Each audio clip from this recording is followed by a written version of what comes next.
आदाब नमस्कार, आप देख रहे हैं द जस्टिस हिंदी।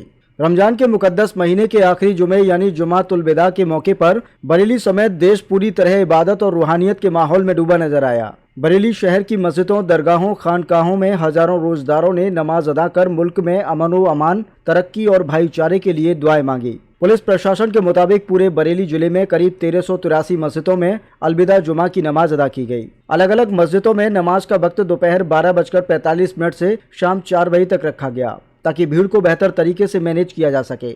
शहर की ऐतिहासिक मस्जिद में अलविदा जुमा की मुख्य नमाज दोपहर करीब 1:30 बजे अदा की गई। यहाँ शहर इमाम मुफ्ती खुर्शीद आलम ने खुतबा पेश किया और नमाज की इमामत कराई। अपने खिताब में उन्होंने कहा कि रमजान इंसान को सब्र, इबादत और ज़रूरतमंदों की मदद का पैगाम देता है। उन्होंने कुरान की अजमत, ज़कात और सदका फित्र की अहमियत पर भी रोशनी डाली। दरगाह आला हजरत के मीडिया प्रभारी नासिर कुरैशी ने बताया कि नमाज के बाद मुल्क में अमन, खुशहाली और तरक्की के लिए खास दुआएं की गईं। विश्व प्रसिद्ध बरेली की रजा मस्जिद में अलविदा जुमाए नमाज शाम करीब 3:30 बजे अदा की गई। नमाज की इमामत मुफ्ती ज़ईम रजा ने की।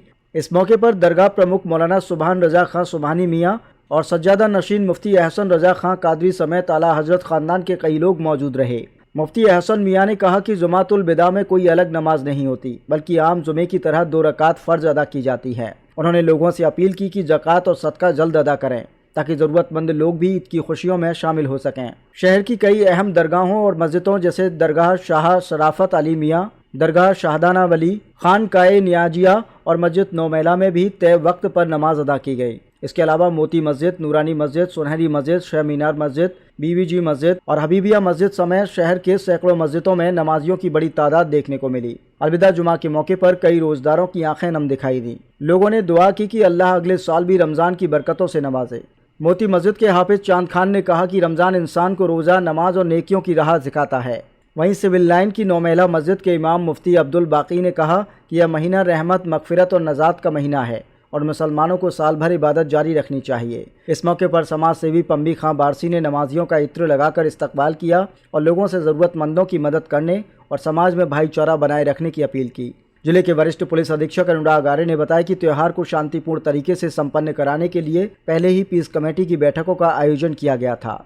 सुरक्षा व्यवस्था को मजबूत बनाने के लिए जिले में 152 क्लस्टर मोबाइल टीमें बनाई गईं और कई संवेदनशील इलाकों में ड्रोन से निगरानी की गई। इसके अलावा 2 कंपनी पीएसी और 1 कंपनी आरएएफ भी तैनात की गई। इसी कड़ी में एसपी सिटी मानुस पारिक और सीओ आशुतोष शिवम ने भारी पुलिस बल के साथ शहर में फ्लैग मार्च निकालकर लोगों को सुरक्षा का भरोसा दिलाया। अलविदा जुमे की नमाज के साथ ही रमजान के आखिरी अशरे की शुरुआत हो गई है। मस्जिदों में रोजदारों ने अपने गुनाहों की माफ़ी, मुल्क में अमन, चैन और तरक्की के लिए दुआएं की। अब सबकी निगाहें ईद उल फित्र के चांद पर टिकी हैं, जो रमजान के मुकम्मल होने और खुशियों के त्यौहार की आमद का पैगाम लेकर आएगा। फिलहाल इस खबर में इतना ही। कैमरामैन के साथ में Mohammad Javed, the justice Hindi. Sir, अलविदा की नमाज को लेकर क्या तैयारियां हैं और क्या सुरक्षा के निर्देश? आज क्योंकि शुक्रवार का दिन है और अलविदा की नमाज जनपद में जो मस्जिदें हैं वहाँ पे पढ़ी जाती है। लगभग 1383 टोटल मस्जिदें हैं जो हमारे यहाँ त्यौहार रजिस्टरों में जो अंकित हैं और जहाँ पे दोपहर को नमाज पढ़ी जाती है। 12:45 से लेकर 4 बजे तक का ये समय है, जिस दौरान अलग अलग मस्जिदों में अलग अलग समय नमाज पढ़ी जाएगी। पीस कमेटी की बैठकें सभी जगह संपूर्ण कर ली गई हैं। सभी लोगों के साथ संवाद स्थापित कर लिया गया है। जो शासन की गाइडलाइंस हैं उसके अनुरूप सभी को अवगत करा दिया गया है। जितने संवेदनशील क्षेत्र हैं वहाँ पे पुलिस की पिकेट और 112 की जो हमारी गाड़ियाँ हैं उनकी पेट्रोलिंग की व्यवस्था, 2 व्हीलर गाड़ियाँ जो हमारे पास चीता मोबाइल चल रही हैं उनकी पेट्रोलिंग की व्यवस्था, उसके साथ साथ ड्रोन से भी निगरानी हम लोगों के द्वारा एरिया डोमिनेशन में भी की गई है और आज भी ड्रोन से निगरानी की जाएगी। पूरे जनपद में 152 क्लस्टर मोबाइल बनाई गई हैं जो अलग अलग क्षेत्रों में उनको 7, 8, 10 गांव के हिसाब से संवेदनशीलता के हिसाब से बांटते हुए उनको लगातार पेट्रोलिंग कराई जा रही है।